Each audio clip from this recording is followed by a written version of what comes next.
कल की एक घटना है बच्चों। एक बच्चा था और उसके पिताजी कहीं काम करते थे।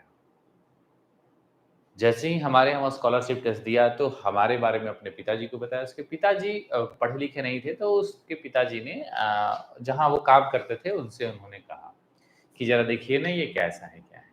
वो मुझे आकर के बोलने लगे कि ऑनलाइन पढ़ाई से बच्चे क्या सीखेंगे, क्या पढ़ेंगे, क्या नहीं पढ़ेंगे। बच्चों, ये हम भी जानते हैं कि ऑनलाइन पढ़ाई एक डिस्ट्रैक्शन का कारण है। ये ऑनलाइन पढ़ाई से डिस्ट्रैक्शन होती है, परेशानियाँ आती हैं।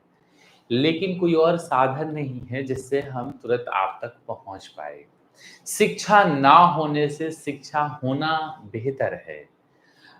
जब मैंने पता किया, जब मैंने उनसे पूछा तो उनका बेटा कहीं बड़े कोचिंग में पढ़ रहा है, लेकिन वो आपके पढ़ने से उनको परहेज़ है, ताकि आप उनके बेटे के बराबरी ना आ जाओ। बहुत ही आश्चर्य मुझे ये चीज़ें जान उनकी ख़्वाहिश है कि जब वो उन्होंने कहा कि जब उनका बेटा भी पढ़ रहा है और जो उनके यहाँ जो काम कर रहा है, उनका बेटा भी पढ़ेगा, तो दोनों बराबर आ जाएगा। जब मैंने पूरा मिशन और विज़न उनको समझाया, तो फिर वो बोलने लगे तमाम चीज़ें हैं, क्यों ठेका लिए हुए हैं, मतलब ये सारी चीज़ें। तो मुझे बहुत अच्छा अजीब लगा कि एक जैसे हम लोग के यहाँ होता है कि अगर किसी हम लोग के यहाँ जो काम कर रहा है, अगर वो पढ़ना चाहता है, एक इंसिडेंट अपने से जुड़ा हुआ बताता हूँ। एक लड़का हमारे यहाँ काम करने आता है बच्चों, और वो खाना बनाने के लिए आता है। जब वो मेरे पास खाना बनाने मुझे खाना बना करके रोज़ परोस करके मुझे खाना देता था, तो मैंने क्या किया, मैंने उसको बोला कि तुम अखबार पढ़ो। वो अखबार पढ़ना शुरू किया। फिर हमने देखा कि उसके अंदर पढ़ने की रुचि आ रही है, वो पढ़ना चाह रहा है। फिर मैंने उसके लिए ऑनलाइन कोर्स खरीद दिया।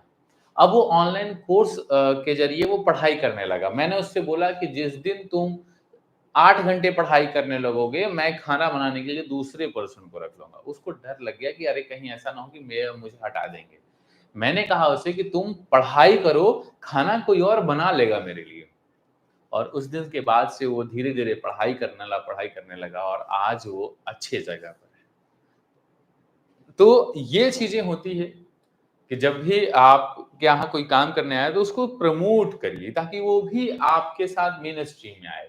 यहाँ लोगों की मानसिकता ये है कि जो काम करने वाला है, उसका बेटा ना पढ़े, वो वैसे ही रहे और फिर वो काम करे। ऐसा नहीं होना चाहिए। जो हमारे साथ जो घटनाएँ घटी हैं, एक व्यक्ति मुझे कॉल करके बोल रहे हैं कि तुम उनके बेटे को क्यों पढ़ाओगे? क्या फ़िक्र पड़ी है? मुझे बहुत अजीब लगा, मैं क्यों ना पढ़ाऊँ? मैं क्यों ना पढ़ाऊँ ऐसे लोगों को जिनके पास संसाधन नहीं है? मैं क्यों ना पढ़ाऊँ ऐसे बच्चों को जिनके पास कुछ नहीं है, जिनको कोई स्रोत स्रोत नहीं है, जिनके पास पैसे नहीं हैं? हम उनके लिए अगर खड़े हैं, तो उन लोगों को बुरा क्या लग रहा है?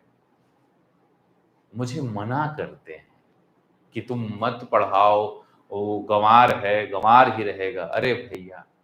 हम पढ़ाएँगे ना, ये मेरी ज़िम्मेदारी है, आप कौन होते हो? तो अजीब-सी दुनिया है बच्चों।